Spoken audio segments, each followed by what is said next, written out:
The disposable PathAssist LED light fiber with battery used for balloon sinus dilation is shown here with the Xpress. Using the malleable tip posterior to the uncinate process and palpating from medial to lateral, the frontal sinus is easily trans-illuminated. Once this is trans-illuminated by viewing externally on the forehead, the balloon will then be advanced. So we see here we're palpating and trying to look for the trans-illumination.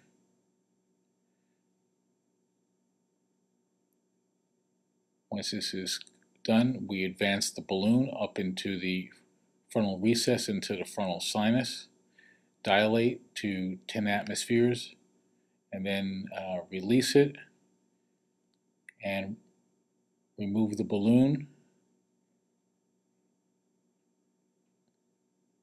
and the Xpress, which was bent at 70 degrees.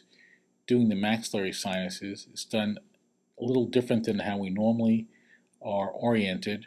First, I used a seeker with a short arm to expand the infundibulum space between the ethmoid bulla and the lower uncinate process. Then using a tip-down technique, which is different than we currently are used to, we slip the ball probe, which is bent at 135 degrees, just posterior to the uncinate in the inferior aspect until we trans-illuminate the maxillary sinus, advance the balloon, and inflate. Then deflate and remove the Xpress. The contralateral sign is done in a tip-up technique.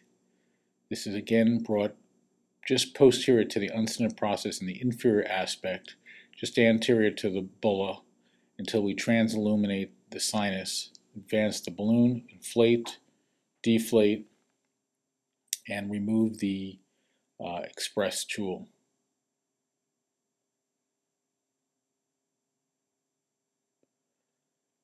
Using the tip-down technique is usually easier to slip in the balloon.